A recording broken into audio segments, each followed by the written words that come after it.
There's no feeling more intense than starting over.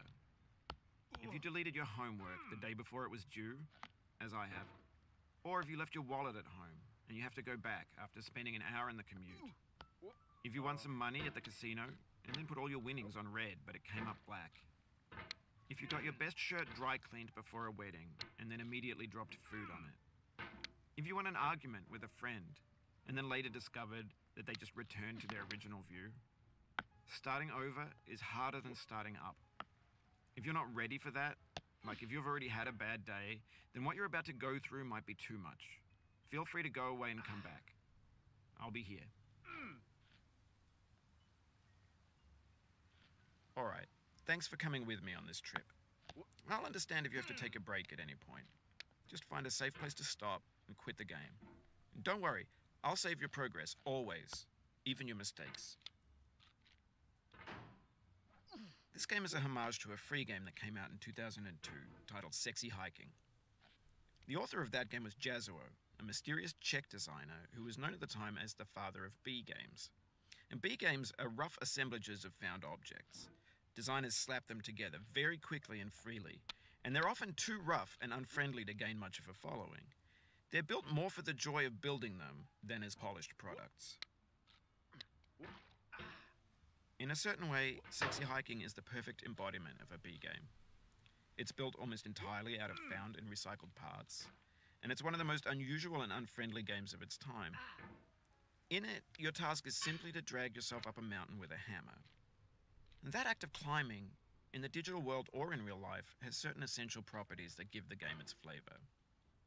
No amount of forward progress is guaranteed. Some cliffs are too sheer or too slippery.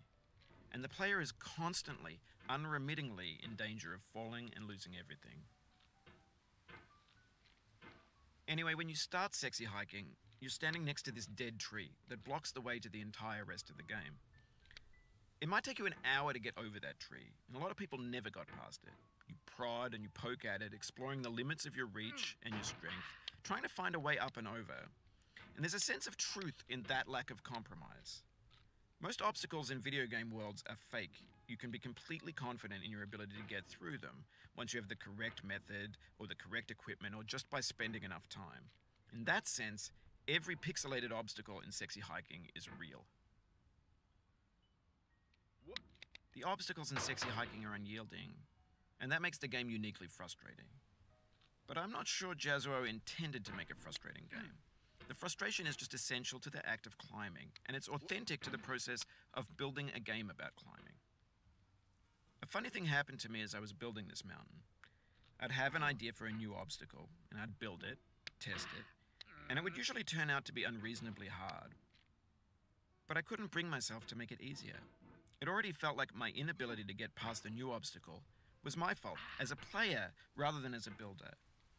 Imaginary mountains build themselves from our efforts to climb them, and it's our repeated attempts to reach the summit that turns those mountains into something real.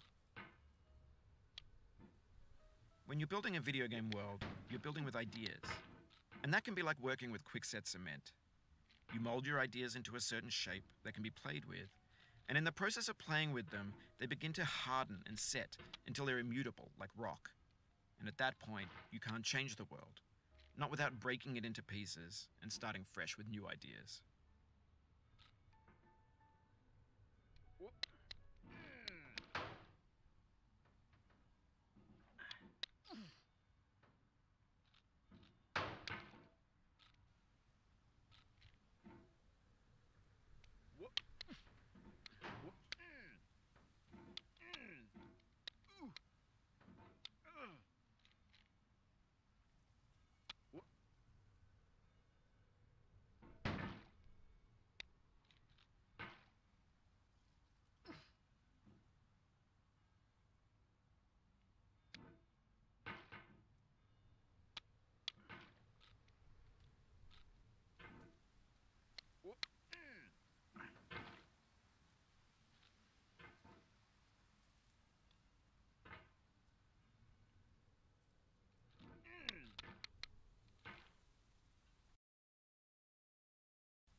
For years now, people have been predicting that games would soon be made out of prefabricated objects, bought in a store and assembled into a world. And for the most part, that hasn't happened, because the objects in the stores are trash. I don't mean they look bad or that they're badly made, although a lot of them are. I mean they're trash in the way that food becomes trash as soon as you put it in the sink. Things are made to be consumed and used in a certain context, and once the moment is gone, they transform into garbage. In the context of technology, those moments pass by in seconds. Over time, we've poured more and more refuse into this vast digital landfill that we call the internet. It now vastly outnumbers and outweighs the things that are fresh and untainted and unused. When everything around us is cultural trash, trash becomes the new medium, the lingua franca of the digital age. And you can build culture out of trash. But only trash culture. Be games, be movies, be music, be philosophy. Maybe this is what digital culture is. A monstrous mountain of trash, the ash heap of creativity's fountain. A landfill with everything we ever thought of in it. Grand, infinite, and unsorted. There's 3D models of breakfast, Gen X's fanfic novels, scan magazines, green screen Shia LaBeouf, banned snuff scenes on LiveLeak. Facebook's got lifelike bots with unbranded adverts and candid shots of Kanye and Taylor Swift mashups, car crash epic failed GIFs, Russian dashcam vids, discussions of McRibs, discarded, forgotten, unrecycled, muddled, rotten, untitled. Everything's fresh for about 6 seconds, until some newer thing beckons, and we hit refresh. And there's years of persevering, disappearing into the pile, out of style, out of sight. In this context, it's tempting to make friendly content that's gentle, that lets you churn through it but not earn it. Why make something demanding if it just gets piled up in the landfill, filed in with the bland things?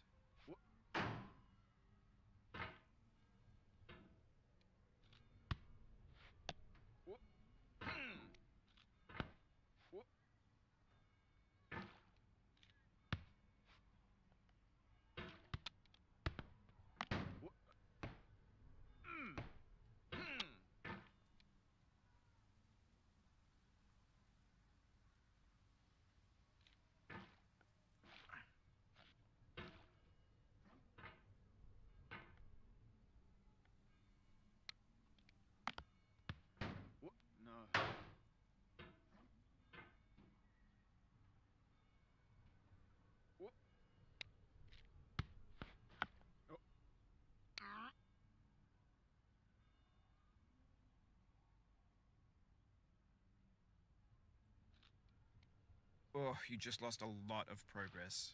That's a deep frustration.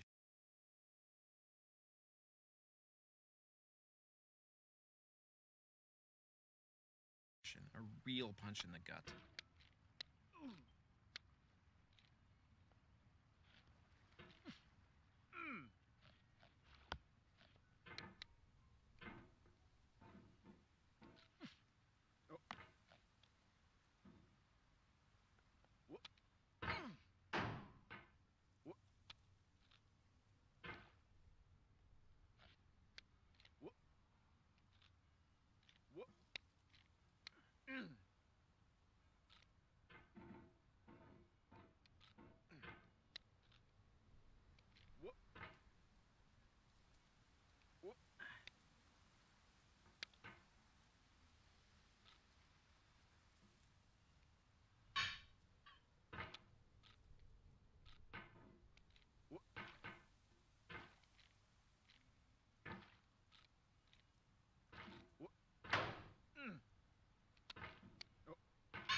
Oof. Sorry about that.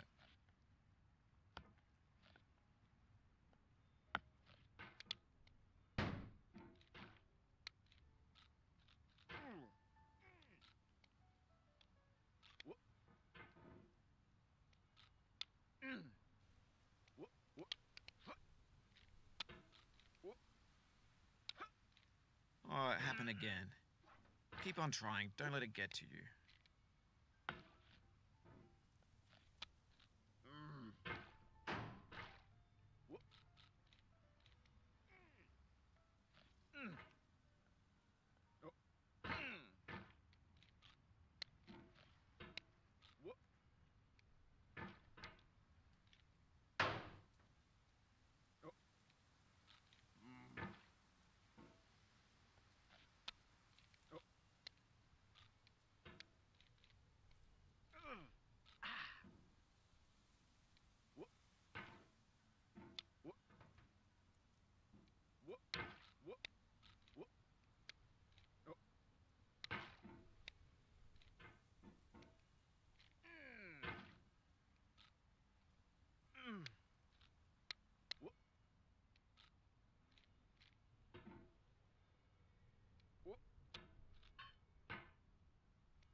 This thing that we call failure is not the falling down, but the staying down.